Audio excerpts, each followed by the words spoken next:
हम इस हाँ,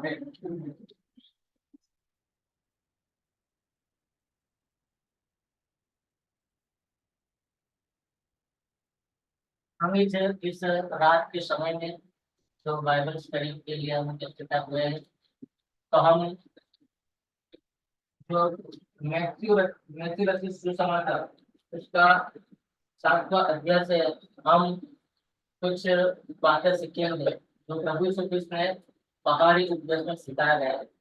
और वो पहाड़ी उपदेश वो हम कई बार हम चर्च में भी वो पहाड़ी उपदेश के रूप में है, जो ईसा मसीह ने शिष्यों को और लोगों को बताया था। वो लास्ट चैप्टर है, वो प्रभु यीशु वो यही सिखाना चाहता है। चैप्टर 5 और 6 में जो बातें बताई है, तो इंग्लिश में एलन वन ब्रदर का थोड़ा दिक्कत हो जाता है, हिंदी में।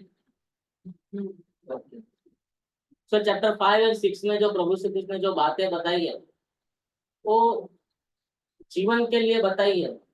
लेकिन जो चैप्टर 7 में जो बताई है, वो हम जीवन कैसे पा सकते हैं और कैसा मार्ग है, वो इसके बारे में है, और अनंत जीवन के बारे में।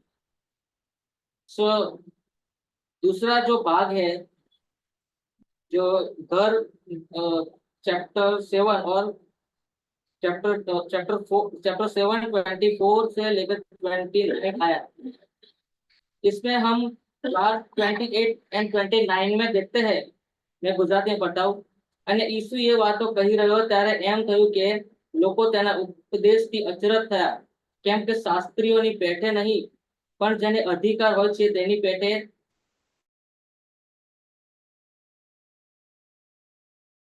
देखते हैं कि चैप्टर 7 में लास्ट भाग में वो सब लोग एस्टोनिश हो गए और सोचने लगे कि ये क्या बात है। और 29 में ऐसा कि શાસ્ત્રી કારણ કે શાસ્ત્રીઓની પેઠે નહીં પણ જેને અધિકાર હોય છે તેની પેઠે તેઓને ઉપદેશ કરતો હોય।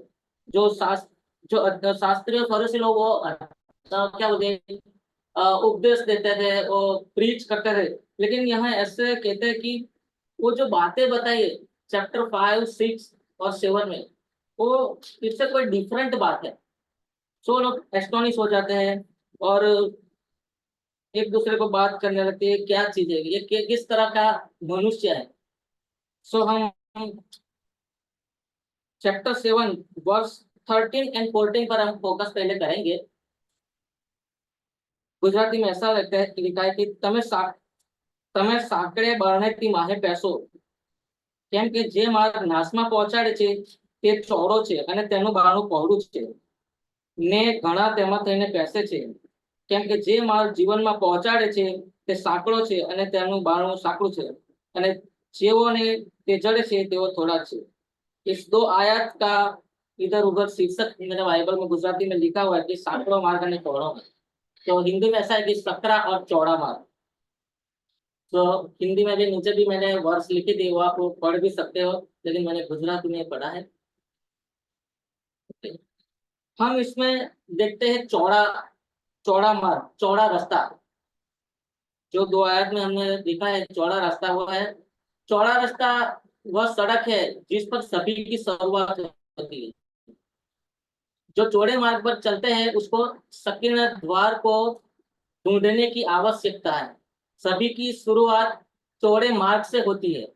पवित्र शास्त्र इसका समर्थन करता है। हम आध्यात्मिक रूप से मृत और ईश्वर के विरोधी पैदा हुए हैं। इफिसियन 2:1 और रोमन 8:7 में हम इसके रेफरेंस में पढ़ सकते हैं। बचाए जाने के लिए हमें पश्चाताप करना चाहिए और ईश्वर की ओर मुड़ना चाहिए। चौड़े मार्ग में प्रवेश करने के लिए कोई निर्णय लेने की आवश्यकता नहीं है। यह वह मार्ग है जिस पर संपूर्ण विश्व चल रहा है। हमें इस रास्ते से हटना है। हम किस रास्ते से चलना है? हटना है, मीन्स हमको अवे अवे जाने का है, मीन्स दूर जाने का। वो कौन सा रास्ता है? तो चौड़ा रास्ता है। सो इसमें हम देखते हैं कि जो आज पूरा संसार है, दुनिया है, पूरा एक चौड़े रास्ते से जा रहा है। और वो जो नैरो नैरो नैरो वैसे बहुत कम लोग जाते हैं। और ज्यादातर जानकारी लोगों को चौड़े मार्ग से भी ज्यादा है। सेकंड पॉइंट ऐसा है कि चौड़ा रास्ता विशाल और अनुसरण करने में आसान है। चौड़ा रास्ता जो वाइड वे है, वो उसके लिए कुछ सीखने की जरूरत नहीं होती है। इसके लिए हमको कोई बुक्स भी रीड करनी नहीं पड़ती, उसको मेहनत भी नहीं करना पड़ता है। वो चौड़ा रास्ता विशाल और अनुसरण करने में आसान है, विशाल है। और इसके रिगार्डिंग में है कि बिना सोचे समझे व्यापक और आसान रास्ता अपनाया जा सकता है। मीन्स कि इसमें सोचने की जरूरत नहीं, उसमें वो अपने आप अपना लेते हैं। हम बच्चे हम लोग भी देखते हैं कि जो मोबाइल यूज करते हैं, सो इसको गेम या अभी भी प्रेजेंट टाइम की कोई भी गेम हो तो उसको सिखाने में उसको सिखाया नहीं जाता, कोई भी पेरेंट्स भी उसको सिखाते नहीं है, और अपने आप सीख जाते हैं। इसलिए दुनिया में भी बहुत सारे कुछ चीज है, जैसे कि जो चौड़े रास्ते पर चलते हैं लोग, वो सीखते नहीं है, लेकिन और बहुत बहुत लोग आगे हैं। इसलिए वो रास्ता अपनाने के लिए बहुत इजी है, बिना सोचे समझे करते। वहां चलने के लिए काफी जगह है। दुनिया की आकर्षक चीजों के बढ़ने और लुभाने के लिए बहुत जगह है। किसी व्यक्ति को घूमने फिरने के लिए बहुत सारी जगह है। इसके मार्ग से भटकना कठिन है। चौड़ा मार्ग विचारहीन, अनुशासनहीन, आलसी, सांसारिक अधर्मी, भौतिकवादी और सांसारिक लोगों का मार्ग है। यह मार्ग समावेशी है क्योंकि इसमें इस दुनिया के विभिन्न दृष्टिकोण, धर्म और जीवन शैली शामिल है। सो चौड़ा रास्ते में हम देखते हैं कि बहुत सारे धर्म के लोग हैं, हिंदू, मुस्लिम और सिख, ईसाई। ईसाई भी देख लो, जैसे कि प्रभु यीशु में जो विश्वास नहीं करते, वो भी चौड़े रास्ते में बहुत चल रहे हैं, क्योंकि डिफरेंट डिफरेंट जो रिलीजन है उसका उसका उसके धर्म में चलने का वो नतीजा बहुत अलग होता है। जो कभी कभी वो ऐसे मान रहे हैं कि हम सही रास्ते में चल रहे हैं, सही मार्ग में चल रहे हैं, लेकिन वो रास्ता चौड़ा ही हो सकता है। आज हम इस संसार में रहते हैं, बहुत सारे हिंदू लोग होते हैं जो ऑफिस में काम करते हैं, हम सोसाइटी में रहते हैं। वो उसका धर्म के बारे में बहुत कुछ सिखाता है, कृष्णा के बारे में, राम के बारे में। लेकिन वो ऐसा होता है कि बहुत अच्छी चीज है, धार्मिक चीज है, लेकिन अपने जीवन में भी कुछ ऐसी बातें बताए, जैसे कि कृष्ण के बारे में। तो कृष्ण बोलता है वो बहुत गोपियों के साथ उसका रिलेशन था, वो था। वो क्या बात है, वो कुछ अच्छी चीज मायने नहीं करती है। सो वो क्या है, वो अपना रिलीजन के अनुसार अलग अलग बातें बताता है। पॉइंट थ्री ऐसा है कि चौड़ा मार्ग लोकप्रिय है। ये मार्ग है वो बहुत लोकप्रिय, बहुत पॉपुलर है मार्ग, क्योंकि दुनिया में देखो, हम प्रभु यीशु मसीह में चलते हैं, तो इसके बारे में बहुत कम लोग जानते हैं कि हम विश्वास विश्वास का मार्ग, मीन्स हम तारण तारण शब्द किसी को सुनाते हैं तो उसको आश्चर्य होता है, लेकिन दुनिया में बहुत सारे लोग होते हैं वो मोक्ष जानते हैं, लेकिन तारण को बता दे, सालों से नहीं बताते हैं, तो वो लोग कम जानते हैं। तो उसके बारे में वो क्या कि पॉपुलर नहीं होता वो लोगों के बीच में। हमारे जो प्रभु यीशु मसीह में विश्वास करते हैं, तो हमारे बीच में पॉपुलर, हम जानते हैं इस बारे में। सो वो मार्ग है ना, बहुत लोकप्रिय है। जो चौड़ा मार्ग है बहुत लोकप्रिय है। मसीह कहते हैं कि केवल कुछ ही लोग संकीर्ण मार्ग खोज पाते हैं, और इस चौड़ा मार्ग लोकप्रिय है और आकर्षक है। इस पर भीड़ उमड़ती है, इसलिए कि इसलिए कि वह बहुत आकर्षक है। जो लोग इसका पालन नहीं करते उन्हें हेय दृष्टि से देखा जाता है, अजीब समझा समझा जाता है और अक्सर सताया जाता है। सो इस लाइन को ऐसा हम समझते हैं कि जो चौड़ा मार्ग पर बहुत भीड़ होती है। हाँ, या ऐसे तो थिएटर में देखो, दुनिया में कुछ भी ऐसा बहुत कुछ गैदरिंग हो, पार्टीज हो, या 31st के बारे में बात हो, तो बहुत भीड़ जमती है और वो आकर्षित होती है। और जो लोग इसका पालन नहीं करते उससे हे दृष्टि से दिखाते हैं। हे दृष्टि बोले तो उसको नीचा दिखाते हैं। जो जैसे कि वो चौड़े मीन्स के सफेद नैरो वे से जो चलते हैं, प्रभु यीशु मसीह में विश्वास करते हैं, तो वो लोग जैसे ये जो लोकप्रिय मार्ग है उसको नहीं जानते हैं, तो उसको बहुत नीचा देखते हैं। क्या उसको क्या पता है, क्या जानते हो, कुछ पता नहीं है। दुनिया ऐसे, ये दुनिया देखो कितनी बड़ी है, और तुम इसके बारे में जानते हैं। प्रेजेंट ट्रेंड क्या चल रहा है, क्या सोशल मीडिया में क्या चल रहा है, क्या क्या हो रहा है, बहुत कुछ हम लोग जानते हैं। लेकिन जब हम थोड़ी जानकारी होती है तो हमें ऐसा भेद दृष्टि से देखते हैं और अजीब समझा जाता है और अक्सर सताया जाता है। हमें सताया भी जाता है कभी कि भाई तुम तो कुछ जानते नहीं है और तुम ऐसे हो वैसे हो। सो चौड़ा मार्ग लोकप्रिय है और इस दुनिया में आज भी बहुत फेमस है। सो पॉइंट नंबर 4, चौड़ा मार्ग विनाश की ओर ले जाता है। बहुत सारे कुछ देखा है, देखी जो बातें हमने चौड़े मार्ग के बारे में, लेकिन हम अल्टीमेटली वो मार्ग तो विनाश की ओर ही है। जो हमने जो वर्ष पढ़ी है 14, કેમ કે જે માર્ગ જીવનમાં પહોંચાડે છે તે સાંકડો છે અને તેનું બરણું સાંકડું છે અને જીવનને તે જડે છે તેઓ થોડાક છે। सो पॉइंट नंबर 4, हम ये पॉइंट नंबर 4 को हमने वर्ष 14 है उसके साथ हम तुलना करके देख सकते हैं कि विनाश का मतलब यह नहीं है कि इस मार्ग पर चलने वाले का अस्तित्व समाप्त हो जाएगा। हाँ, विनाश का मतलब ऐसा नहीं, चौड़ा मार्ग पर हम चलते हैं तो विनाश हो, ऐसा मतलब नहीं है कि हमारा अस्तित्व समाप्त हो जाएगा। वे खत्म नहीं होगा, लेकिन जीवित जरूर रहेंगे। दुनिया में जो रहते हैं लोग जीवित रहेंगे, क्योंकि बाइबल में बता है आपका वचन कि eternal life and eternal health. So वो लोग भी जीवित रहेंगे और हम भी जीवित रहेंगे। इसलिए चौड़ा मार्ग में आज भी लोग जो चलते हैं, वो ऐसा नहीं है कि वो मृत्यु हो जाएगा, वो भी जीवित रहेगा, लेकिन कैसा, अनंतकालिक आग में जीवित रहेगा।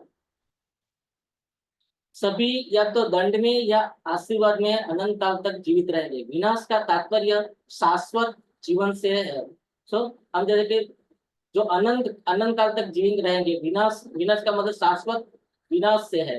मत्ती 8:12 और प्रकाशित वाक्य 14:11-12 में हम देखेंगे।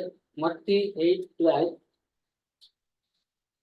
गुजराती में ऐसे लिखा है कि પણ રાજ્યના દીકરાઓ બહારના અંધારામાં નખાશે જ્યાં રડવું ને દાંત પીસાશે। देखा कि चौड़े मार्ग पर आज भले दुनिया चल रही है, लेकिन जब जब जब नैरो जब तक नैरो वे अपनाएंगे नहीं, तब तक चौड़े मार्ग में चलेंगे। तो बस जैसा कि मत्ती 8:12 में बताया इस तरीके कि वो और डार्कनेस में डाले जाएंगे और उसका रड़ना और दांत पीसना और क्या कि वो नक्की है, श्योर है। सो प्रकाशित वाक्य में भी हम एक वर्ष देखते हैं, प्रकाशित वाक्य 14,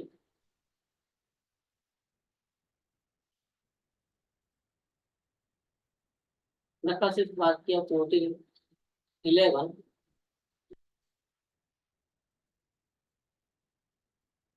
અને તેઓની પીડાનો ધુમાડો સદા સદા સર્વકાળ ઉપર ચડ્યા કરે છે। જેઓ સ્વાપતની તથા તેની મૂર્તિની આરાધના કરે છે તથા જે કોઈ તેના નામની છાપ લે છે તેઓને રાત દિવસ વિશ્રાંતિ નથી। जो हम ये रिवेलेशन में भी ये वर्ष देखा है कि जो इस वर्ष में दिखते हैं कि उसके पर तो रात दिन उसको विश्रांति मिलती नहीं है। जो हम जानते हैं कि वो ट्रिब्यूलेशन के टाइम में जो परमेश्वर के उसी समय में वहाँ आराधना करता है, स्वापत की और मूर्ति की आराधना करते हैं, तो उसका भी हेल में बहुत श्योर है।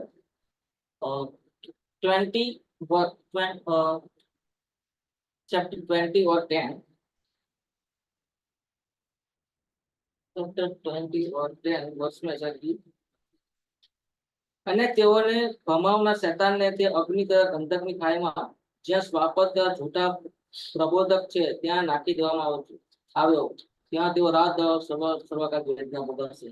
सो चौड़ा मार्ग जो हम देखते हैं कि वो विनाश का मार्ग है। तो वर्ष 10 में भी ऐसा देखा है कि उधर क्या है कि अग्नि है, गंधक है, और यहाँ फॉल्स प्रॉफिट, और वो दिन रात उसको ये पेन में ही रहेंगे।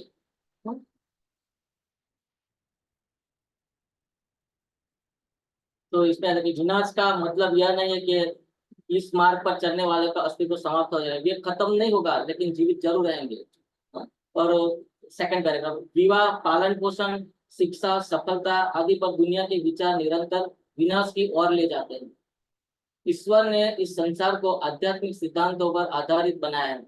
जब उन्हें अस्वीकार कर दिया जाता है तो यह चोट, दर्द, अवसाद और यहाँ तक कि मृत्यु का कारण बनता है। रोमन 8:6 में भी हम पढ़ते हैं, चौड़ा मार्ग सांसारिक और शाश्वत विनाश की ओर ले जाता है। तो अल्टीमेटली ऐसा है कि वो चौड़ा मार्ग हमें वो नाश की ओर ही ले जाता है। और दूसरा हम देखें सकरा मार्ग। सकरा मार्ग बोले तो नैरो है।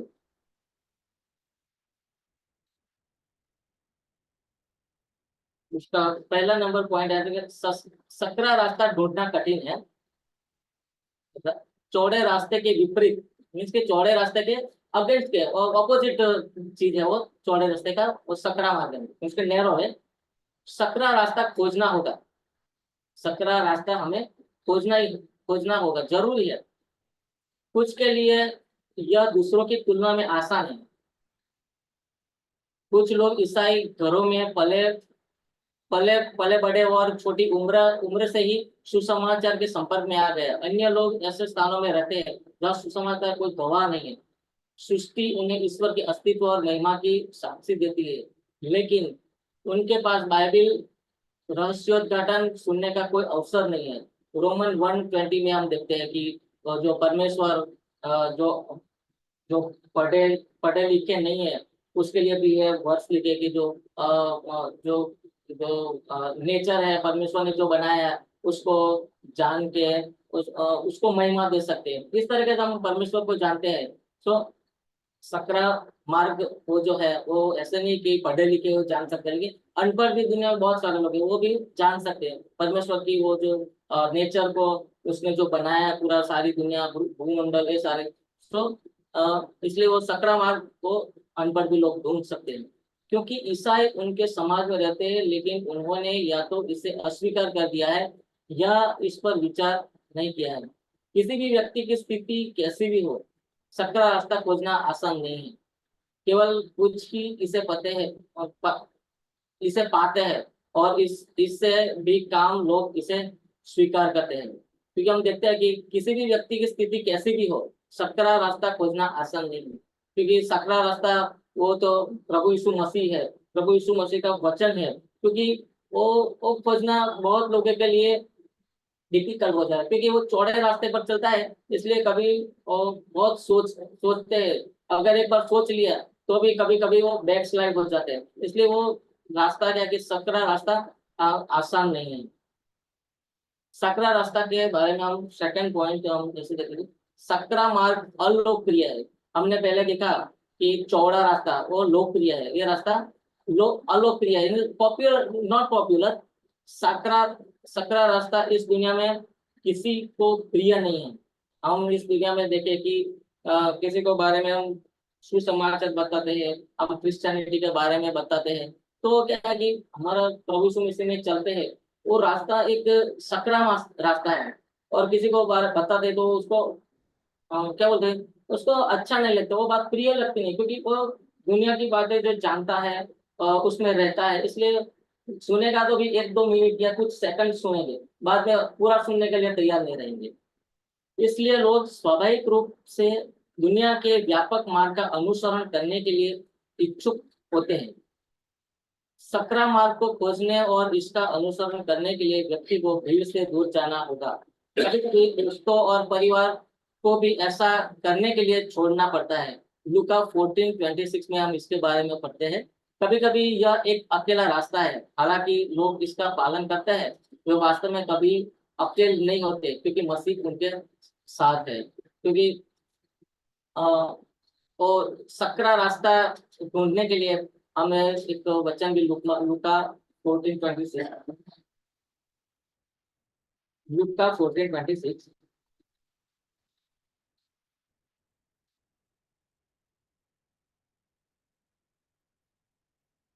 कोई पढ़ सकते हैं इंग्लिश में? लूका 14। The failure comes to me does not hate his own father and mother, wife, children, and brothers and sisters. Yes, and even his own life, he cannot be my disciple.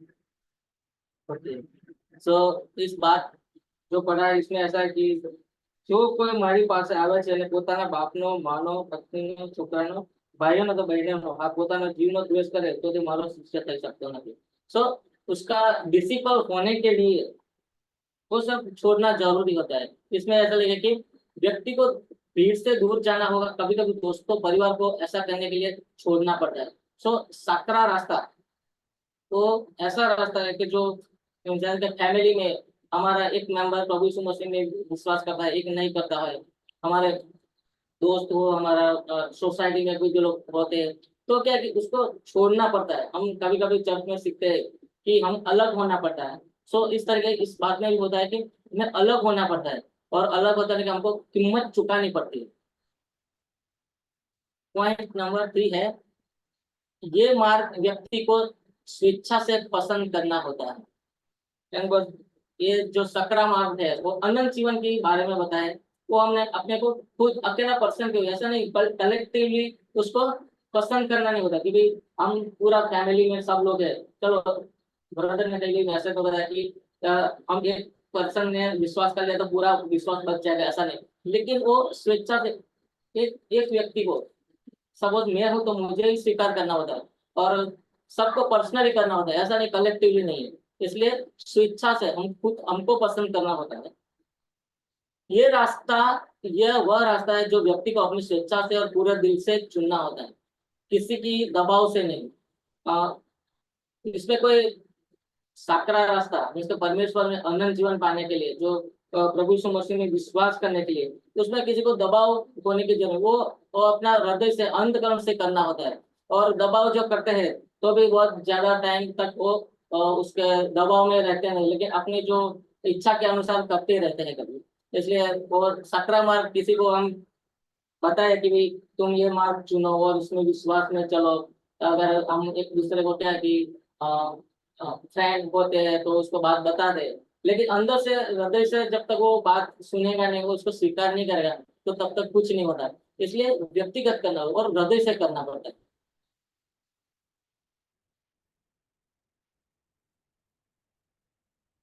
इसलिए इधर वर्ष है मत्ती 5:4.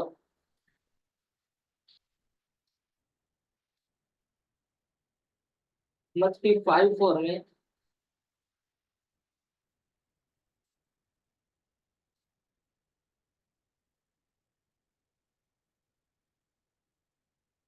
The need for being a leader is there. सो इसमें हम देखते हैं कि जो नम्र છે તેઓનો ધન્ય છે કેમ કે તેઓ પૃથ્વીનું વતન પામશે. तो इसलिए आत्मा में राख और नम्र होना जरूरी होता है. तो वो अंतकरण से, हृदय से, हृदय जो प्रभु यीशु मसीह ने जो पहाड़ी उपदेश में जो बात बताई है कि ये अंदर से हृदय पूर्वक से करना होता है और नम्र होना पड़ता है. यह वह वास्तविकता है जो व्यक्ति को मुक्ति के लिए ईश्वर को पुकारने पर मजबूर करती है. यह उसे स्वर्ग के राज्य के द्वार द्वार में प्रवेश करने का विकल्प चुनने के लिए प्रेरित करता है. क्योंकि यदि तुम अपने मुंह से अंगीकार करो कि यीशु प्रभु है और अपने मन से विश्वास करो कि परमेश्वर ने उसे मरे हुए में से जिलाया तो तुम उद्धार पाओगे. क्योंकि मन से विश्वास किया जाता है और इस प्रकार धर्म पाया जाता है और मुंह से अंगीकार किया जाता है और इस प्रकार उद्धार पाया जाता है. सो अपना पर्सनल चीज है और वो रोमन 10 और 9:10 में भी यही बात बताई है कि अपने को मुंह से स्वीकार करना पड़ता है परमेश्वर को जानने के लिए. इस रास्ते में प्रवेश करने के लिए हमें सोच समझ कर चुनाव करना होता है.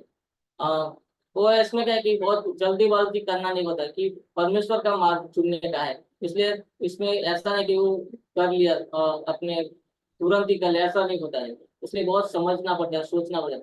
हमें विश्वास के साथ यह स्वीकार करना चाहिए कि हम परमेश्वर के क्रोध के अधीन अधीन पापी है, क्योंकि वह पवित्र, परिपूर्ण और न्यायकारी है. हमें ईश्वर की दया के लिए पुकारना चाहिए जो मसीह में पाई जाती है.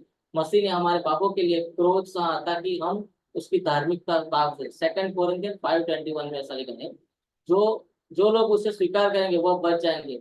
मसीह उनके साथ चलेगा और उन्हें अनंत अनंत काल में ले जाएगा। सो ये परमेश्वर जो हमें अनंत जीवन जो देता है वो स्वेच्छा से होता है। तो प्रभु यीशु में बढ़ता रहेगा तो अनंत काल तक वो उसके राज्य में ले जाएगा। और तो पॉइंट नंबर 4, सकरा मार्ग के लिए विश्वासियों को कई कीमती चीज त्याग करना पड़ता है। क्योंकि हम जब ये रास्ते में चलते हैं तो हमारा बहुत कीमती चीजें होते हैं, रिलेटिव से, अपनी प्रॉपर्टीज को, या कुछ ऐसी चीज जो पुरानी, जो हमें जीवन में जो चली आ रही है चीज, उसको छोड़ना पड़ता है, त्याग करना पड़ता है। रास्ता सकरा होने के कारण कोई भी सब कुछ अपने साथ नहीं ला सकता, क्योंकि ये रास्ता चौड़ा है। क्योंकि चौड़ा रास्ते में हम कुछ अपने साथ नहीं ले जा सकते बड़ी चीज, क्योंकि रास्ता ही चौड़ा है तो बड़ी चीज नहीं ले जा सकते। हमें लगातार अपने पापों का त्याग करना चाहिए। एफिशिएंट 4:20-24 में लिखा है, पौलुस हमें पुराने मनुष्य को त्यागने और नए को धारण करने के लिए कहता है। हम अब क्रोध, काम, क्रोध, अहंकार और अन्य बुराइयों में नहीं रह सकते। हमें प्रेम, आनंद, शांति, सहनशीलता और अन्य गुण धारण करने चाहिए। सो सकरा मार्ग, इसके जो नैरो वे है, उसमें चलने के लिए हमें प्रेम, आनंद, शांति, सहनशीलता और वो सब हमारे जीवन में बहुत होना जरूरी है। हमें स्वयं को त्याग देना चाहिए, जैसा कि प्रभु की प्रार्थना में देखा गया। हमें न केवल अपने जीवन में बल्कि दुनिया में भी ईश्वर की इच्छा पूरी करने के लिए पुकारना चाहिए। मत्ती 6:9-10 में लिखा है, पौलुस ने भी कहा कि मुझे मसीह के साथ क्रूस पर चढ़ाया गया और मैं अब जीवित नहीं हूँ, लेकिन मसीह मुझ में जीवित है। हमें राज्य की महत्वाकांक्षाओं के लिए स्वार्थी महत्वाकांक्षाओं को त्यागना होगा। गलीतियों 2:22 में भी ऐसा लिखा गया है। हम देखते हैं कि वो भीड़ को छोड़ना होगा। और कई बार यहाँ तक कि अपने दोस्तों को, परिवारों को भी, जैसे कि ऊपर ने हमने देखा है इस करते थे, ईसा मसीह ने कहा कहा कि यदि कोई उनका अनुसरण करना चाहता है तो उसे उनका शिष्य बनने के लिए अपने पिता, माता, भाई, बहन और यहाँ तक कि अपने जीवन से भी नफरत करनी होगी। लूक 14:26 में कोट किया है। मसीह ने घोषणा की कि वह शांति लाने नहीं लेकिन बल्कि तलवार लाने आए। मत्ती 10:34 में लिखा है, किसी के घर के सदस्य अक्सर उनके दुश्मन बन जाते हैं। यह एक दुखद वास्तविक है, लेकिन मसीह का अनुसरण अक्सर हमें अपने प्रियजनों से अलग कर देता है। सकरे रास्ते पर जाने के लिए हमें कई चीजें छोड़ने के लिए तैयार होना चाहिए। तो सकरा रास्ता हो, हमें बहुत अपनाना जरूरी होता है। सकरा रास्ता कठिन है, यह कई कारणों से कठिन है। हम हमेशा पाप से लड़ेंगे, हम अधर्मी दृष्टिकोण और कार्यों के विरुद्ध लड़ेंगे। हमें अपने शरीर के खिलाफ युद्ध की घोषणा करनी चाहिए, क्योंकि हम पवित्र होने के लिए अपनी आ, आंख आंख निकालने के लिए और अपनी बाह काट देते हैं। सो मत्ती 5:20, 29 और 30 में वो ऐसा कोट किया है कि हमें सकरा रास्ता चलने के लिए हमें दुनिया से हमें लड़ना पड़ता है। हाँ, जो दुनिया करती है उसको हम नहीं करते, उसके खिलाफ उसका हम युद्ध है। जैसे कि ये मत्ती 5:20, 29, 30 में लिखा गया है। मसीह का अनुसरण करना परिपूर्ण होने का आह्वान है, क्योंकि हमारा स्वर्गीय पिता परिपूर्ण है। मत्ती 5:48 में लिखा है। लेकिन पाप के विरुद्ध यह लड़ाई केवल अपने पापों पर विजय पाने के लिए है, बल्कि दूसरों को भी पापों पर विजय पाने की मदद करने के लिए है। मत्ती 7:16 में लिखा है कि मसीह अपने शिष्यों को दूसरों की आंखों से तिनके या चींटे निकालने के लिए कहते हैं। पाप के साथ युद्ध में असफल होने पर यह मंत्रालय स्वयं और दूसरों दोनों के लिए बहुत पीड़ा और हताशा से भरा होता है। पीड़ा तब भी होती है जब दूसरों लोग हमारी सेवा में कारण हम पर क्रोधित होते हैं। जैसा कि नफरत और उत्पीड़न के कारण सकरा मार्ग भी कठिन है, जिसे हम आमतौर पर अनुभव करेंगे। क्योंकि जब सकरा मार्ग पर चलते हैं तो हमें उत्पीड़न भी होती है और लोग नफरत भी करते हैं। ईसा मसीह ने कहा कि राज्य के नागरिकों को धार्मिकता के कारण सताया जाएगा। मत्ती 5:10 में लिखा है, मत्ती 5:10 में ન્યાયપણા લીધે જેઓની સતાવણી કરાય છે તેઓને ધન્ય છે, કેમ કે આકાશનું રાજ્ય તેઓનું છે। सो सकरा मार्ग पर चलने के लिए हमें हमें सताया जाएगा, लेकिन प्रभु यीशु मसीह बोलता है कि दे आर ब्लेसड, क्योंकि वो हमको सताया जाता है तो हमारा वो प्रभु यीशु मसीह बोला कि राज्य उसका है जो सताया जाता है।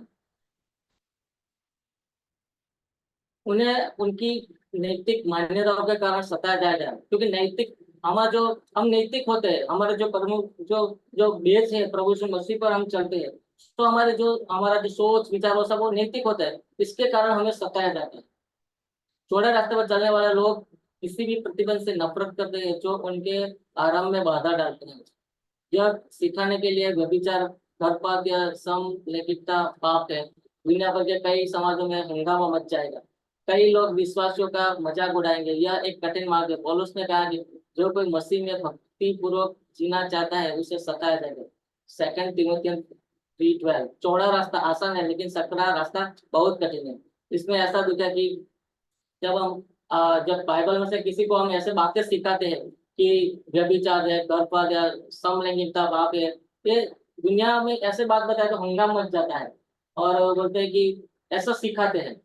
सो कभी कभी इस बात से भी हमें बहुत सताया जाता है।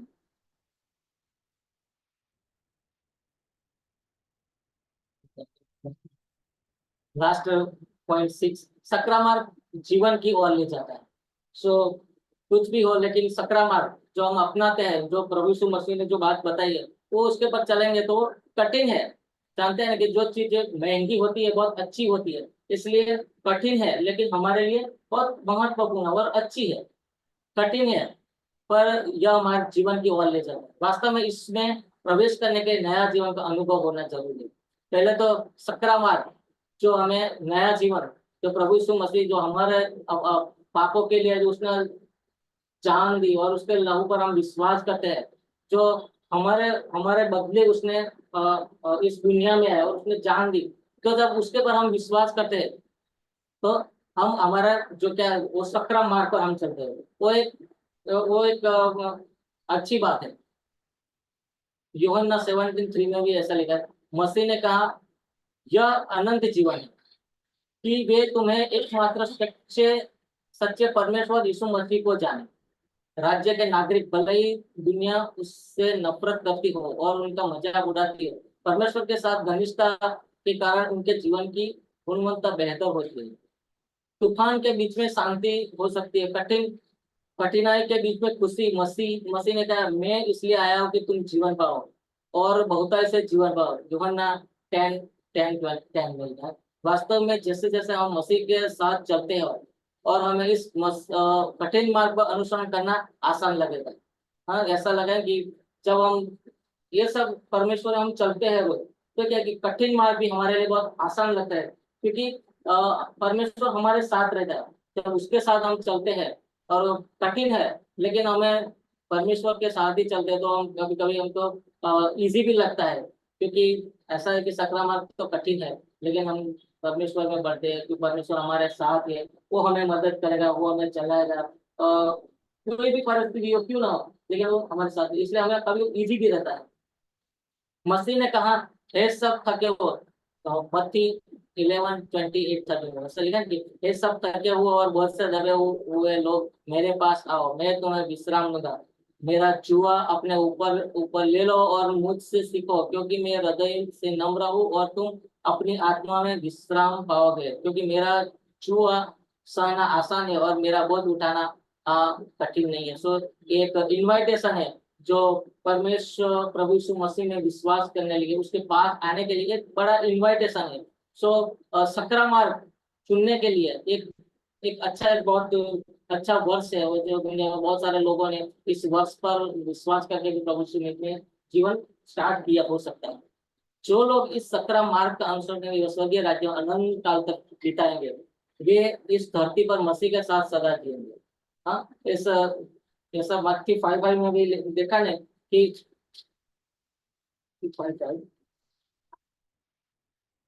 जो नम्र थे वाला धन जो तीन वचन पास है। सो हम स्वर्गीय राज्य में भी अनंत काल तक परमेश्वर के साथ रहेंगे, और पृथ्वी पर भी हमें परमेश्वर बचाए रखेगा, और उसका उसकी उसकी छाया में, उसकी प्रोटेक्शन में हमें रखेगा। सो इस 47 उसका 17 और 14 मार्क्स वर्ष 13 एंड 14 से हम ऐसे बात सीख सकते हैं कि उसका हम इम्प्लीमेंटेशन हमारे लाइफ में क्या कर सकते हैं, कि सक्रिय सक्रिय सड़क को ढूंढना कठिन है और उस पर चलना भी कठिन।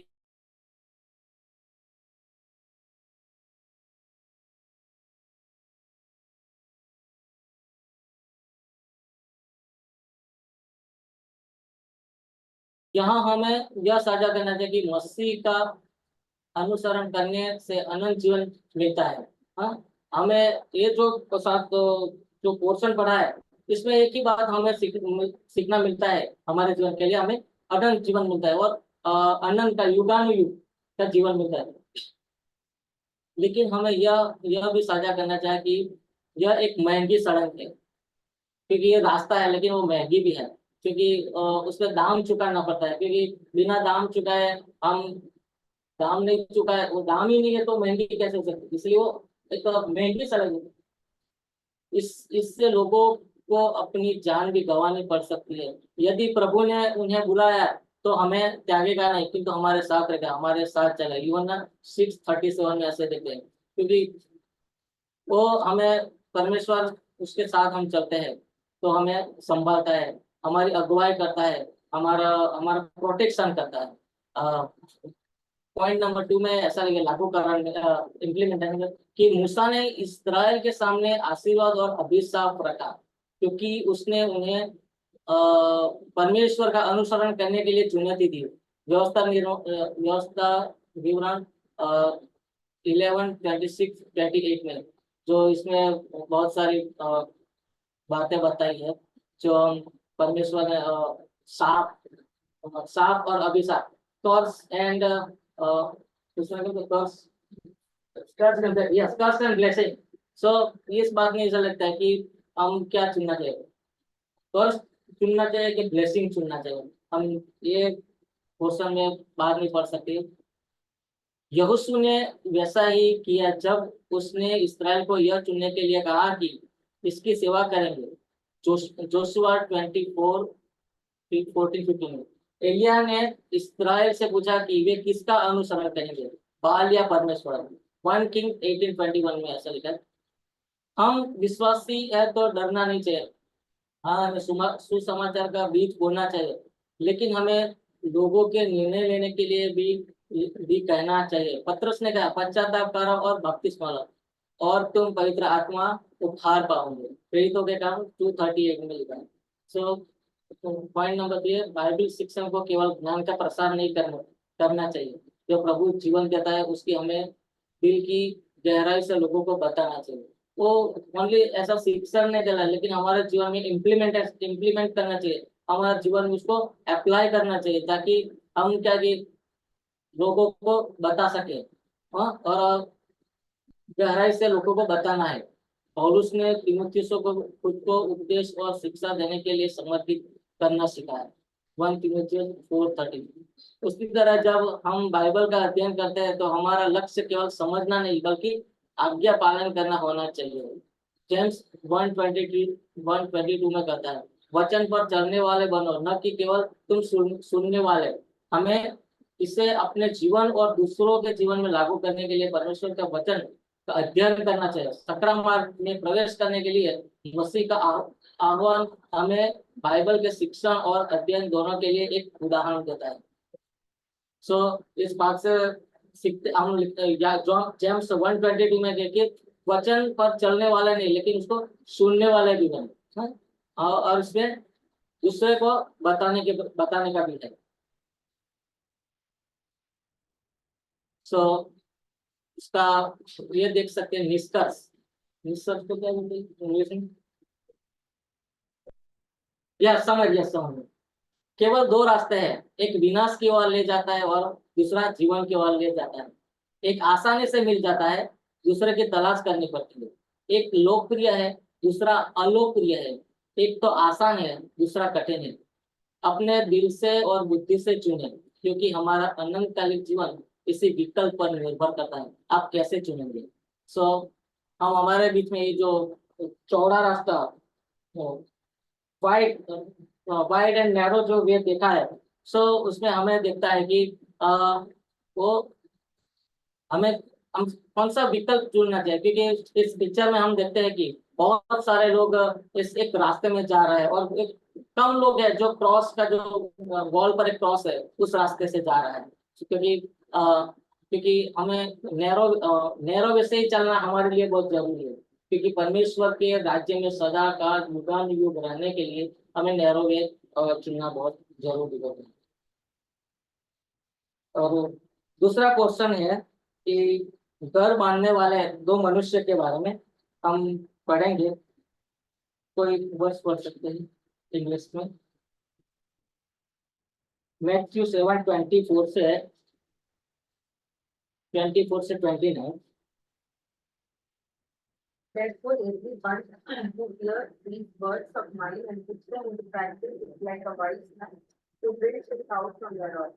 The rain came down, the stream rose, and the winds blew and beat against the house. Yet it did not fall, because it had its foundation on the rock. But everyone who hears these words of mine and does not put them into practice is like a foolish man who built his house on sand. The rain came down, the streams rose, and the winds blew and beat against the house, and it fell with a great crash. When Jesus had finished saying this, the crowds were amazed at his teaching, because he taught as one who had authority and not as they teachers of the law. सो ये जो पहाड़ युद्ध का ये एक भाग है, तो जब जीसस क्राइस्ट फिनिश करता है इस बात को लेके, तब वो लोग, हम पहले ही बात किया इस तरीके की, लोग एस्टोनिश हो गए कि जैसे कि ये शास्त्री लोगों की जैसा नहीं, लेकिन उसको कैसा अधिकार है, उसके उसके जैसा वो उपदेश करता है। सो यहाँ यहाँ हम दो मनुष्य के बारे में देखते हैं कि बुद्धिमान और मूर्ख मनुष्य, वो एक दृष्टांत है। ओके, सो तो ये जो हमने जो जो पोर्शन पढ़ा है, उसका हम एक ऐसा टाइटल दे सकते हैं, वचन पर चलने वाले बनो या चट्टान पर नींव। सो हम इस दुनिया में रहते इस, तो हमें घर की जरूरत पड़ती है, और अच्छा सा हमारा घर हो ऐसा हम सोचते हैं।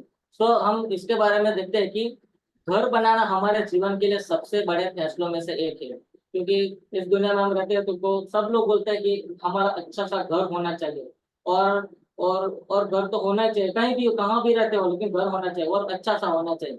सो ऐसा लगा कि एक बड़ा फैसलों में से एक है, हमारा घर की हमारी पहचान है। वो बोलते हैं हमारा घर ही हमारी पहचान है।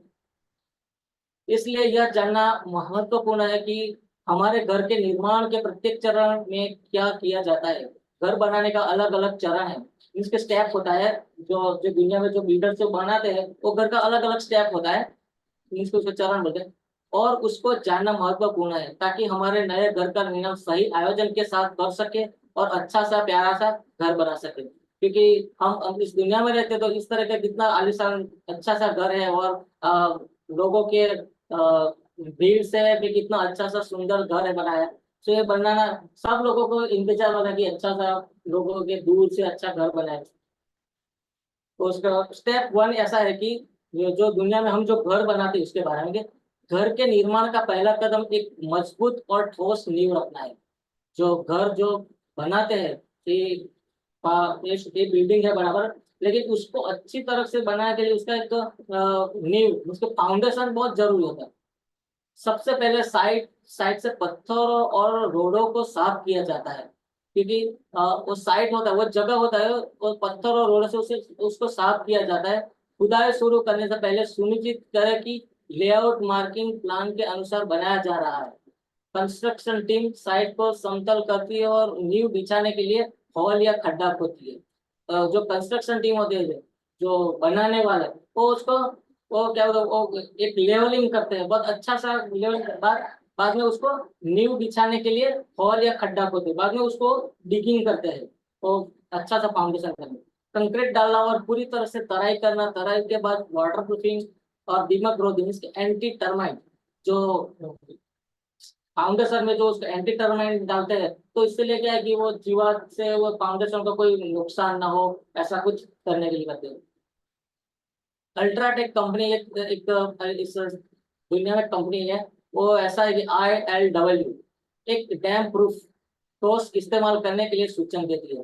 तो वो जो फाउंडेशन है उसको इस्तेमाल करनी हो ILW+ है, वो आप इस्तेमाल करोगे तो आपका फाउंडेशन बहुत अच्छा घर का रहेगा, और क्या है कि वो टिकेगा और अच्छा रहेगा। और उसके बाद न्यू दीवारों के आसपास के क्षेत्र में मिट्टी भरना होता है, तो फाउंडेशन अच्छा हो जाने बाद में इसको मिट्टी से पूरा करके उसको टॉप पर ला जाए, कितना वो दिखने करता है, वो कंस्ट्रक्शन जो बनाते हैं हो जाते हैं, लेकिन फाउंडेशन उसका अच्छा बनाना बहुत जरूरी होता है। सेकंड,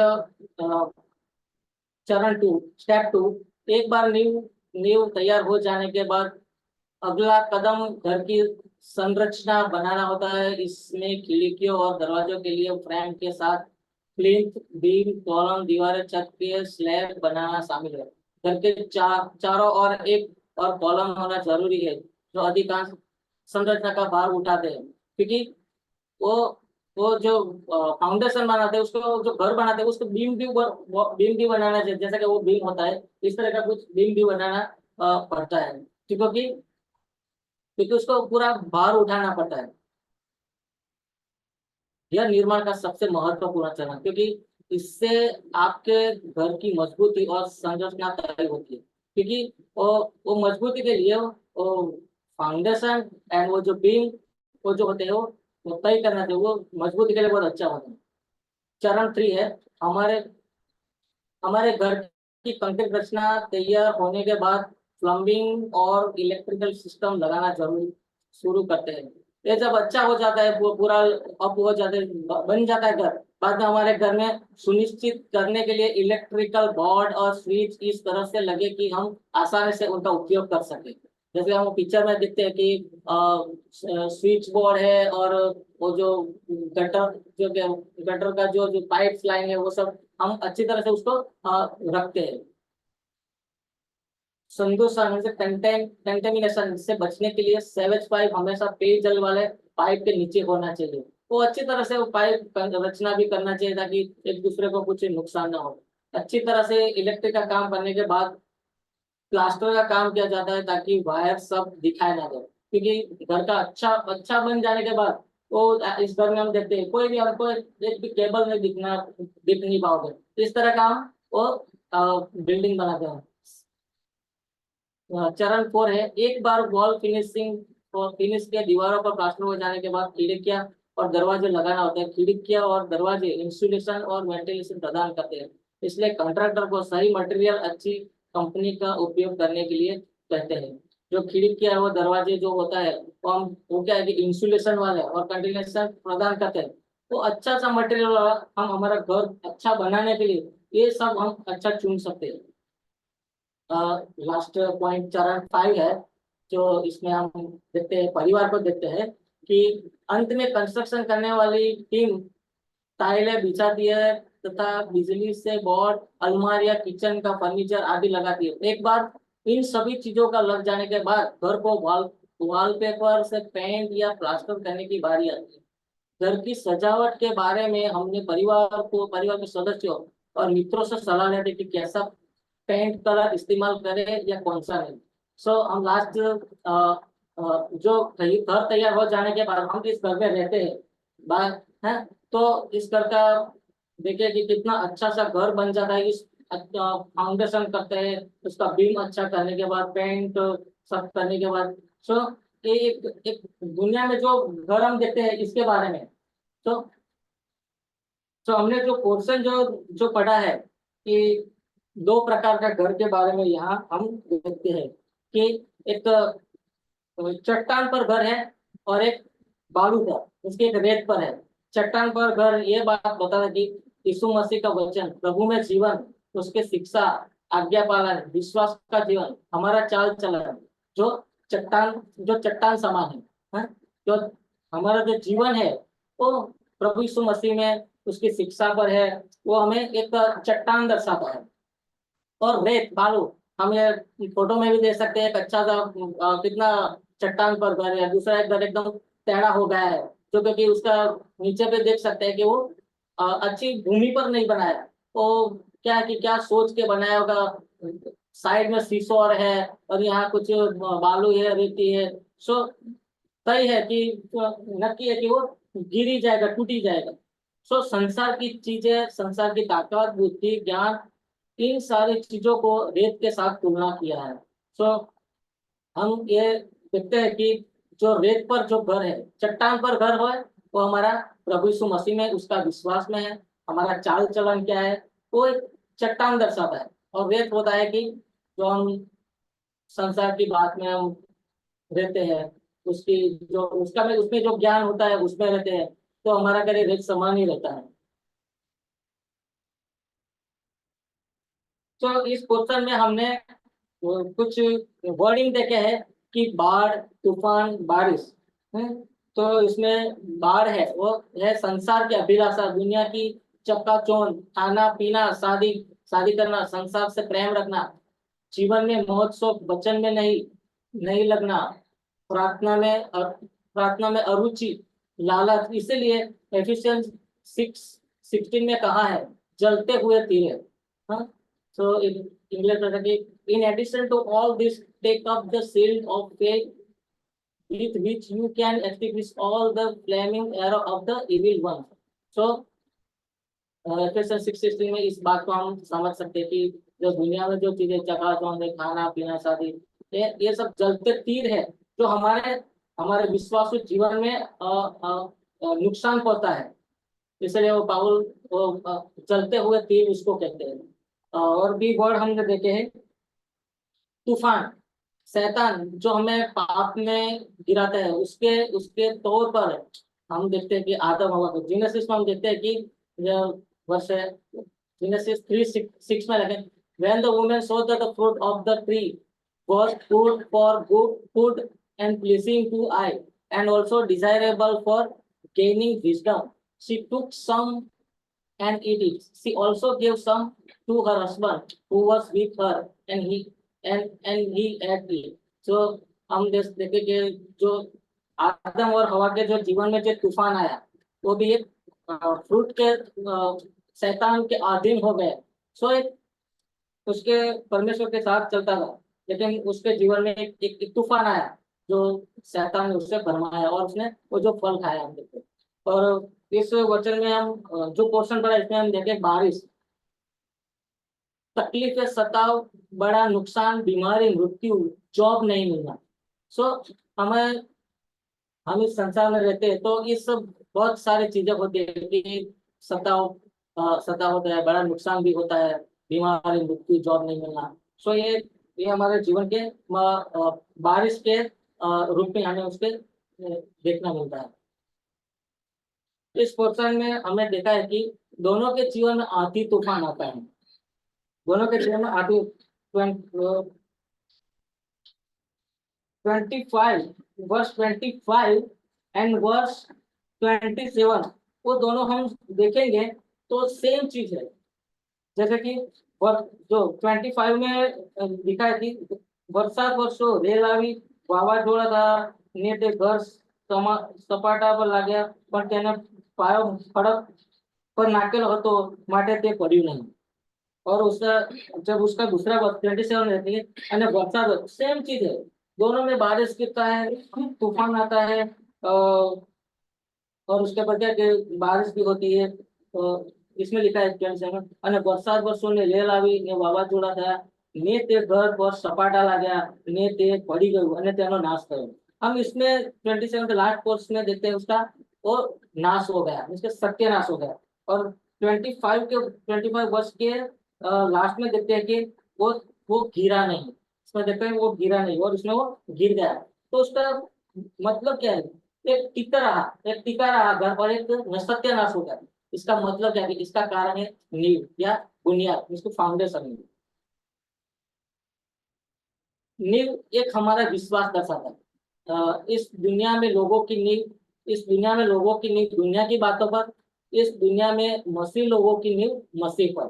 सो हम इसमें देखते हैं कि पहला जो पॉइंट है वो कि दुनिया में लोगों की नींव दुनिया की बातों पर, जो वर्ष 27 देखा कि उसमें वो नाश हो गया। और सेकंड पॉइंट बुलेट है वो इस दुनिया में मसीह लोगों की नींव मसीह पर, जो हम देखते हैं 25 वर्ष में को तो गिरा नहीं है। सो हमारा घर तब नहीं गिरेगा जब मसीह पर हमारा जो विश्वास रहता है।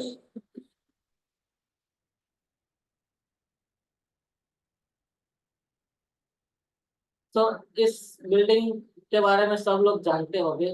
किस किस ने देखा है बिल्डिंग, ईसा का tower, the leading tower of पिसा। पिसा पिसा पिसा, मुझे प्रोनाउंस से ऐसे कब पता नहीं चलता, लेकिन पिसा है। वो ऐसा पिसा की झुकी मीनार अपनी लगभग 4 डिग्री झुकी हुई मीनार के लिए जानी जाती है, जो अस्थिर नींव का परिणाम है। उसको वो अभी भी ऐसे झुका हुआ दिखता है।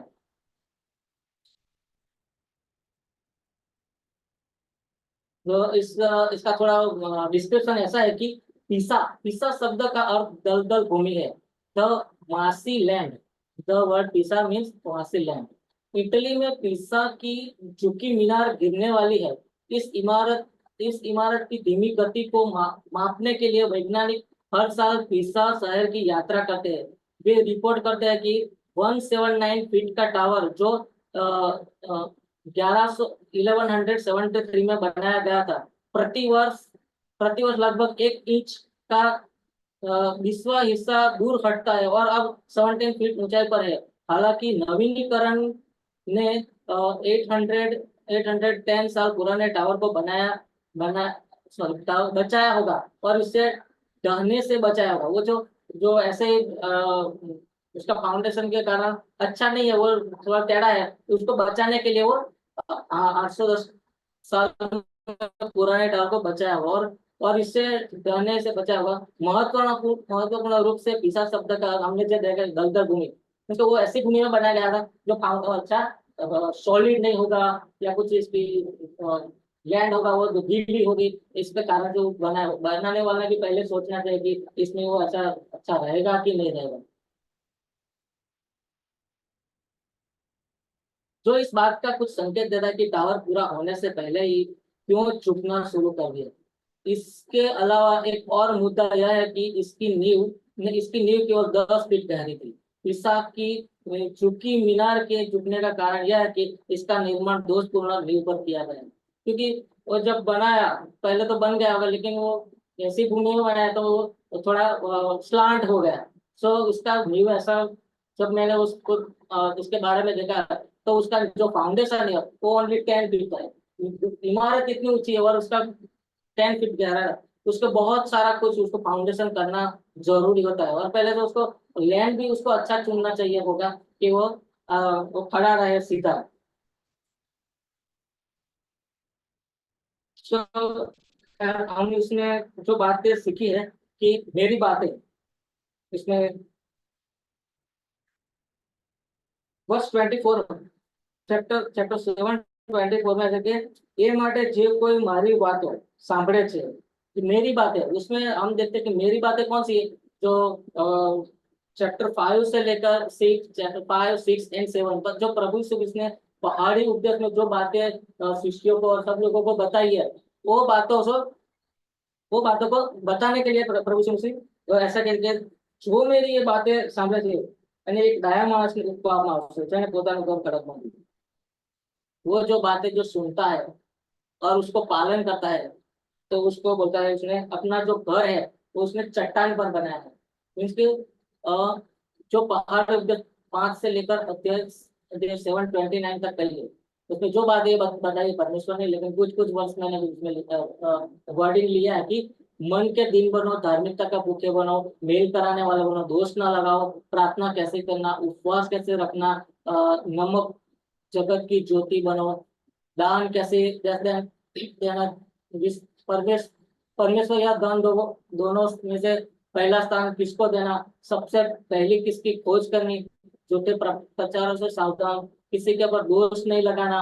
हाँ, सो ये जो बातें जो बताई है वो प्रभु यीशु मसीह लास्ट चैप्टर में यही बात बताता है कि जो जीवन की जो बात बताना चाहता है वो यही है कि वो जो मानते हैं वो प्रभु यीशु ने बताया कि हमारी बात तो सांभळे से जो सुनते हैं उसने अपना घर खड़क पर बनाया है, मीन्स कि उसने चट्टान पर बनाया है।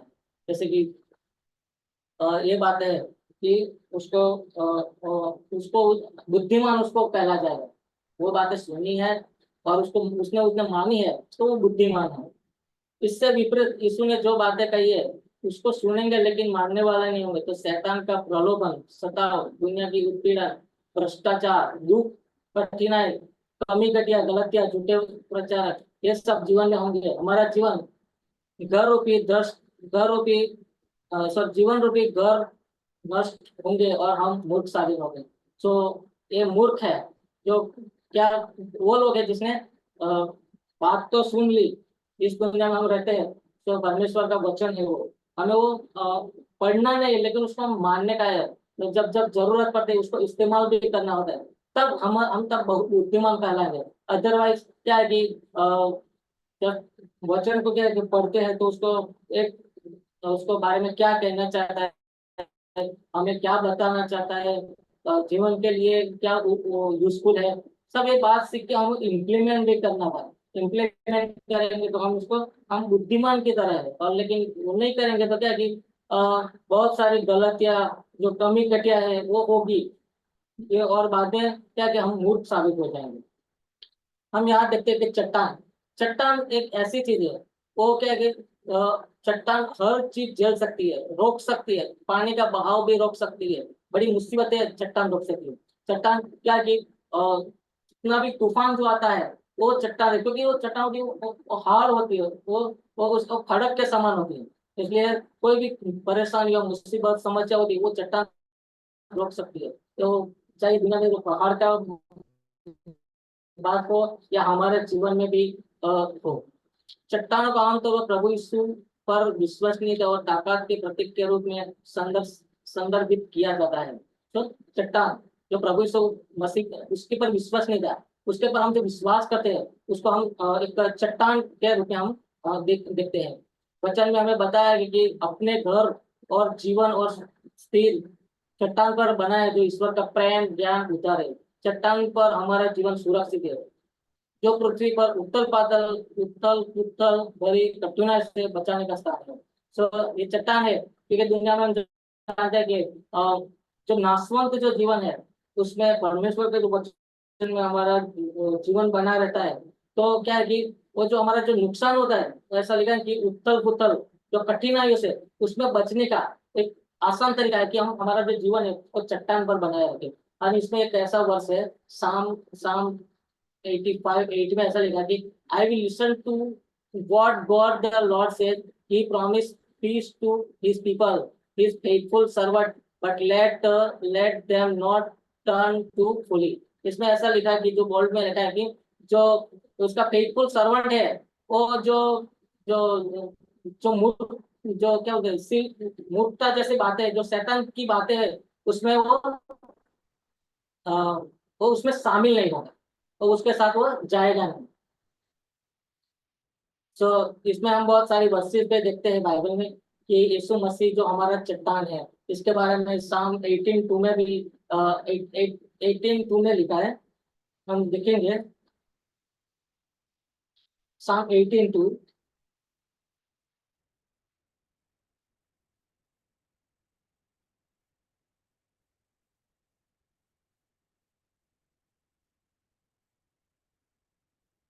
The Lord is my rock, my fortress, and my deliverer. My God is my rock, in whom I take refuge. My shield and the horn of my salvation, my strong. सो गुजराती में ऐसा लगे યો મારો ખડક મારો કિલ્લો તથા મારો બચાવ છે, મારો દેવ મારો ગઢ તે પર હું ભરોસો રાખું, તે મારું બખ્તર મારા તારાનો સિંહ અને મારો ऊंचो बुरुज છે। इस वर्ष में हम ऐसे देखते हैं कि वो हमारा खड़क और किला है, वो हमें बचाने वाला है। इसलिए हमें हमारा जीवन में प्रभु हमारा जो खड़क है प्रभु यीशु मसीह उसके पर हमारा जीवन रहता है तो हम क्या है कि हम बचाए जाएंगे और वो उसके पर हमारा उसके पर भरोसा रखूंगा, और वो मेरा गॉड है, और मेरा फॉर्ट है। और ड्यूट्रोनॉमी 32 में भी वर्ष है, देखेंगे हम, बहुत महत्वपूर्ण है। ड्यूट्रोनॉमी 32 4।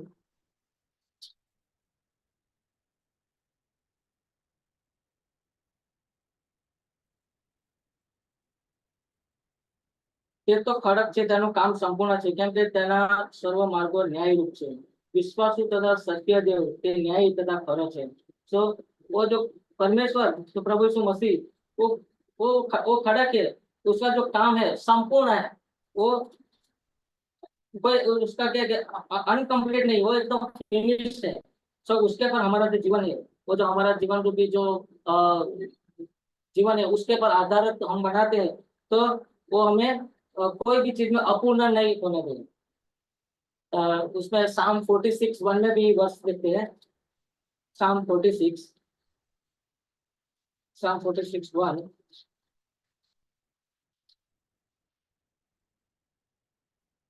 God is our refuge of strength and ever-present help is trouble. દેવ આપણો આશ્રય તથા આપણું સામર્થ્ય છે, સંકટના સમયે હાજર મદદગાર છે। तो प्रभु यीशु मसीह अपना जो खड़क है, तो उसके पर हमारा आश्रय रहता है, तो वो हमारे कैसे भी मुसीबतें हो तो हमारे सामने रहता है। लेकिन उसको हमें खड़क, हमारा घर बना के रखना बहुत जरूरी होता है। 1 Corinthians 3 10-11। 1 Corinthians। By the grace God has given me, I laid a foundation as an expert builder, and someone else is building on. But each one should be careful how he builds. For no one can lay any foundation other than the one already laid, which is Jesus Christ. So ગુજરાતીમાં લખે કે દેવની મારા પર થયેલી કૃપા પ્રમાણે કુશળ મિસ્ત્રી તરીકે મેં પાયો નાખ્યો છે, અને તેના પર બીજો બાંધ્યો છે, પણ પોતે તેના પર કેવી રીતે બાંધે છે તે વિશે દરેકે સાવધાન રહેવું, કેમ કે નંખાયેલો પાયો તે ઈશ્વરથી છે, તે સિવાય બીજો કોઈ નાખી શકતો નથી। सो जो फाउंडेशन के बारे में हमें इधर लिखते हैं कि अपने को वो प्रभु यीशु मसीह, वो जो फाउंडेशन है प्रभु यीशु मसीह वो डाल सकते हैं। हाँ, और उसके पर दूसरा कोई बांध नहीं सकता है। और दिखता है कि वर्ष 11 में કેમ કે નંખાયેલો પાયો तो यीशु ख्रिस्ट છે, તે સિવાય બીજો કોઈ નાખી શકતો नहीं। हमारे जीवन में जो फाउंडेशन को डाल सकता है वही सिर्फ प्रभु यीशु मसीह डाल सकता है, और कोई डाल नहीं सकता है। साम 144:1 में भी हम वर्ष पढ़ते हैं। साम 144।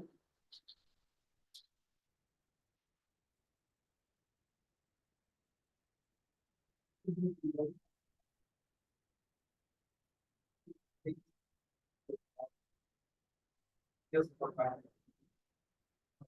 इधर है कि यहो मारो खड़क છે, તેને ધન્ય હો, તે મારા હાથને યુદ્ધ કરતા અને મારી આંગળીઓને લડતા શીખવે છે। सो वो हमें सिखाता है लड़ने को लिए। इस दुनिया में हम जीते हैं तो हमारी उंगलियों को, हमारे हमारे हृदय को, हमारे मन को वो तैयार करता है दुश्मन के सामने जो हम इस संसार में रहते हैं। जो वो जब हम वो खड़क है हमारा, जब उसको खड़क बनाए रखते हैं तभी ये पॉसिबल होता है, तभी इस दुनिया के युद्ध में हम लड़ सकते हैं। और साम 18:31 में भी एक वर्ष पढ़ते हैं। साम 18 जो मिले वो पढ़ सकते हैं।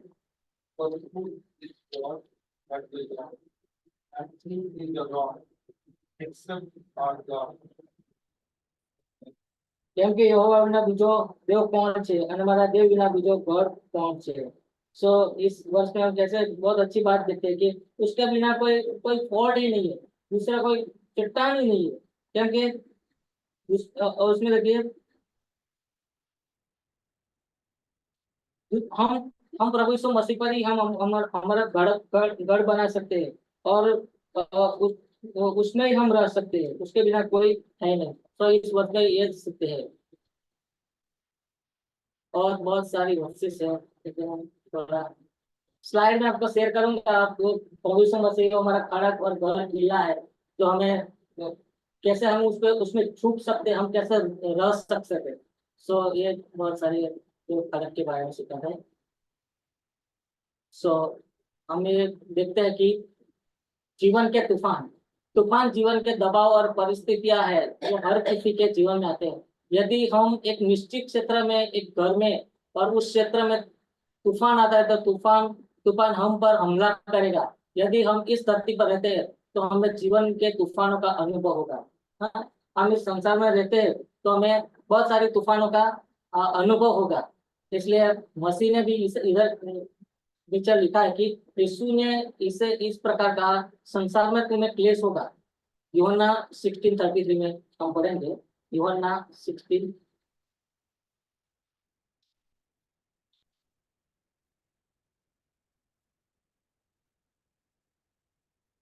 यूहन्ना 16:33। I have said these things to you, that in me you may have peace. In the world you will have tribulation, but take heart, I have overcome the world. તો इसमें ऐसा है कि મારામાં તમને શાંતિ મળે માટે મેં તમને વચનો કહ્યા છે, જગતમાં તમને સંકટ છે પણ હિંમત રાખો, જગતને મેં જીત્યું છે। सो हम जो इस संसार में रहते हैं तो तूफान हमेशा सामना करता पड़ता है। विश्वास में हमारा जो बिलीवर लाइफ में हमें बहुत कुछ सामना करना पड़ता है, क्योंकि प्रभु यीशु मसीह ने इधर लिखा है कि जगत में તમને संकट છે પણ હિંમત રાખો, जगत में जीत्યું છે। सो इस संसार में ये तूफान ही है जो हमारे अगेंस्ट में है, जो हमारा विश्वास जीवन के अगेंस्ट में बहुत सारी शैतानी चीजें हैं, योग है, लालच है, बहुत सारे एनिमियस है, एक दूसरे के प्रति वैर भाव है।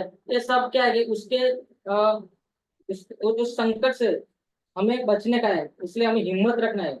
और प्रभु यीशु ने हमें वो हमें वो जीताएगा, वो प्लेस से हमें बाहर निकालेगा।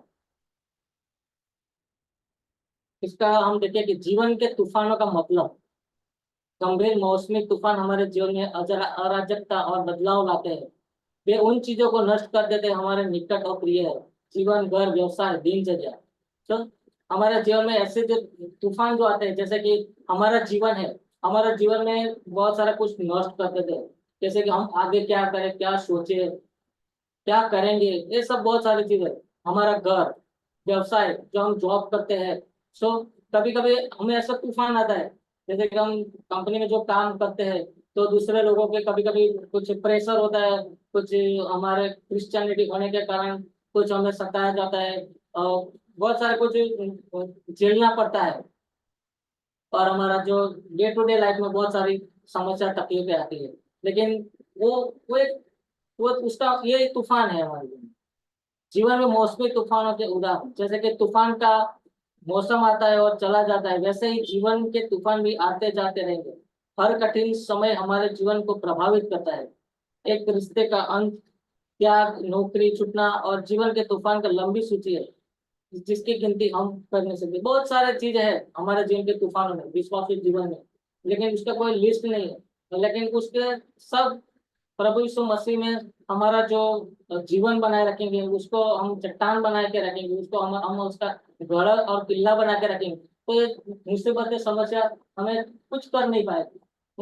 क्योंकि इस संसार में हम थोड़े समय के लिए है, लेकिन जब इसके साथ हम रहेंगे, इसके साथ जीवन बिताएंगे, तो ये सब चीज हमारे लिए बहुत कुछ मामूली रहेगी।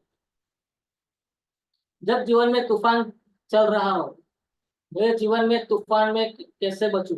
हाँ, हम कभी ऐसा सोचना है कि जब जीवन तो हम कैसे बचे, हम क्या करना चाहिए। तो मुसीबत के समय और जीवन की चुनौती हमारे सामने आने से पहले से शुरू हो जाती है। सीधे शब्दों में कहे तो हमें तैयारी करनी चाहिए। सो तैयारी कैसे करनी चाहिए उसके बारे में बाइबल के दृष्टिकोण से हमें सभी प्रकार की कठिनाइयों का सामना करने के लिए अच्छी तैयारी सूची की आवश्यकता है। हमें इसे दैनिक अभ्यास बनाने की जरूरत है। यह हमारे सामने आने वाली सभी चीज के लिए ठोस आधार तैयार करता है। सो हमें इसमें ऐसा लिखा गया है कि न हमें सभी प्रकार के कठिनाइयों का सामना करने के लिए एक अच्छी सूची तैयार करनी चाहिए, शूटिंग की एक लिस्ट बनाते हैं। वो लिस्ट क्या है, जैसे कि हम बोलते हैं दैनिक, उसे दैनिक अभ्यास बनाने की जरूरत, अभ्यास, सॉरी बाइबल एक वर्ड लिखना भूल गया है। सो बाइबल अभ्यास करना, हाँ, वो हमें करना चाहिए। प्रेयर और संगति करना चाहिए। तो बहुत सारी चीजें हैं जो हमें उसको एक फाउंडेशन, वो एक ठोस तैयार, वो तैयार ठोस करती है, आधार तैयार करती है। हाँ सॉरी, इसे लिखा है, जब बाइबल पढ़े जो कि ईश्वर का वचन है, वह सुने और ईश्वर आपसे सुनना चाहता है। प्रार्थना के माध्यम से ईश्वर से बात करें, बाइबल की आयतें याद करें, विशेषकर परमेश्वर के वादे, कुछ लोगों के साथ मजबूत दोस्ती बनाए जो यीशु से प्यार करते हैं। सो ये हमारे जीवन के जो तूफान आते हैं, तो जब इस बात को हम ज्यादा सोचेंगे और उसको हम जीवन में क्या है कि तैयारी के साथ उसको मानेंगे और चलेंगे, तो क्या है कि ये जो तूफान है हमारे लिए बहुत इजी रहेगा और हमें कुछ नुकसान नहीं बचेगा। नुकसान बच जाएगा तो हमें क्या है कि हमारा कुछ थोड़ा नुकसान होगा, लेकिन पूरा नुकसान होगा, हमारा जीवन तो बचा रहेगा। लेकिन जब हम इस दुनिया के साथ, इस मुसीबत और दुनिया के साथ मुसीबत के साथ जिएंगे, लेकिन परमेश्वर के साथ युगानुग जिएंगे, तो ये तूफान का अंत एक दिन हो जाएगा जब परमेश्वर के साथ उसके राज्य में हम पहुंचेंगे। तूफान के बीच में हमें शांति कैसे मिलेगी? बहुत अच्छी बात है कि जब तूफान चल रहा था तो शांति हम कैसे ढूंढे, किस तरह से सूझे।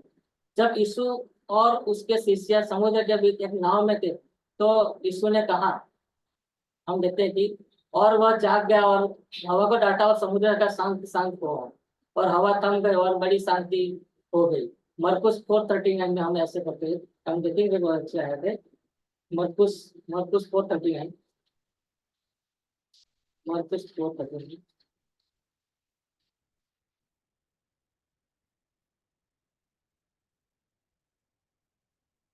मरकुस 4:39।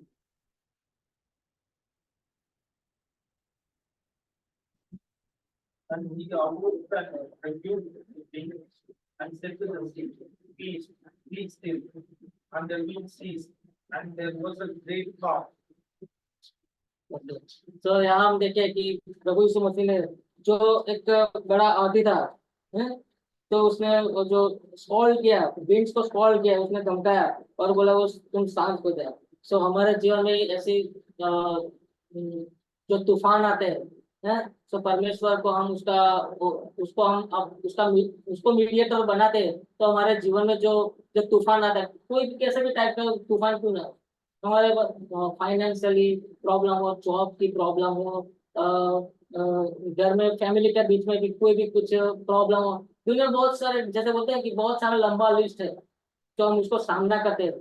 सो वो बोलते हैं प्रभु उसको हम मीडिएटर बनाते हैं, तो ये बहुत सारी चीजों का शांत हो जाता है। और जब वो शांत हो जाता है तब प्रभु मसीह का हम उसको महिमा देख सकते हैं। सो एक एक कुछ एक लाइन लिखा है, रियान स्टीवंस, उसने ऐसा लिखा है कि recorded a song in 2016 after he lost his dad to cancer and his wings to miscarriage. He sang, in the eye of storm, you remain in control. In the middle of war, you guard my soul. You alone are the anchor when my sail are torn. Your love surrounds me in the eye of the storm. ये जो line था बहुत अच्छा लगा कि इस सारे जो बीच में है, जो रियान स्टीवंस ने जो लिखा है, वो क्या है कि बहुत अच्छी बात मुझे थी। उसको क्या है सांत्वना मिलता है? वो स्टॉर्म में, वो बाहर में उसके आत्मा को, है? सो तूफान के बीच में हम प्रभु प्रभु पर कैसे भरोसा करते हैं? इस पिक्चर में लेके building your house on the rock. तो जब मुसीबत आती है हमारे जीवन में एक भय उठता है। उन क्षणों में याद रखने वाली महत्वपूर्ण बात वह बाइबल है जिसे हमें याद याद किया है। परमेश्वर का वचन हमें परमेश्वर पर भरोसा रखने में मदद करता है। फिलिपियन 4:13 में, जो मुझे सामर्थ दे रहा है उसके साथ उसके द्वारा मैं सब कुछ कर सकता हूँ। जो तूफान जो है, फिलिपियन पौलुस लिखता है कि जो मुझे वो सामर्थ देता है उसके सहाय से मैं कर सकता हूँ, चाहे कुछ भी तूफान हो, चाहे भी डिफिकल्टी हो, समस्या हो, है उसके द्वारा ही हम कुछ कर सकते हैं। जो प्रभु यीशु मसीह हमारा है। हमें देखता है दुश्मन हमें सबसे बुरी बातें सोचने पर मजबूर करने की कोशिश करेगा, हमें अपने विचारों को परमेश्वर के वचनों में कैद कर लेना चाहिए, है? अपनी जो सोच है परमेश्वर के वचनों में हमें उसको मन लगाना चाहिए, उसको कैद करना चाहिए, ताकि हमें वो जो तूफान के बीच में हमारा भरोसा प्रभु यीशु मसीह पर टिका रहे। इस तरह हम तूफान के बीच में हमारा विश्वास बनाए रखते हैं। विश्वास यीशु मसीह के साथ एक ठोस रिश्ते से होता है? वो एक ठोस रिश्ता, उसके एक तो फाउंडेशन, उसके साथ हमारा जो रिश्ता है वो एक फाउंडेशन है, और उसके पर हमारा जो जितना हमारा प्रभु यीशु मसीह, वो फाउंडेशन जितना अच्छा होगा इतना हमारा इस दुनिया में जीना बहुत इजी रहता है, और इजी रहता है। इसके साथ साथ हम परमेश्वर की अगुवाई में चलते हैं, उसका महिमा देखते हमारा जीवन बिता सकते हैं। यह वह ठोस चट्टान है जिस पर हम खड़े रह सकते हैं, चाहे जीवन में कितने भी तूफान है। ये प्रभु यीशु मसीह वो चट्टान है जो उसके चाहे कितने भी तूफान है, हम उसके पर खड़े रह सकते हैं। ईश्वर ईश्वर कठिन समय की अनुमति क्यों देता है? जब क्वेश्चन है आगे,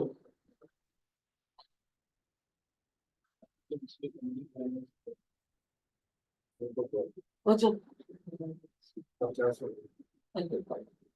कितना स्लाइड है?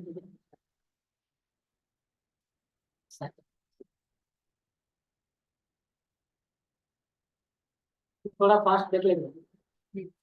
Next we will look at या ओके ओके ओके, ठीक है। सो यहाँ तक हम थोड़ा स्टॉप करते हैं कि प्रभु यीशु मसीह हमारा चट्टान है जो हमें बचाता है, और उस पर हमारा जीवन बहुत जरूरी होता है।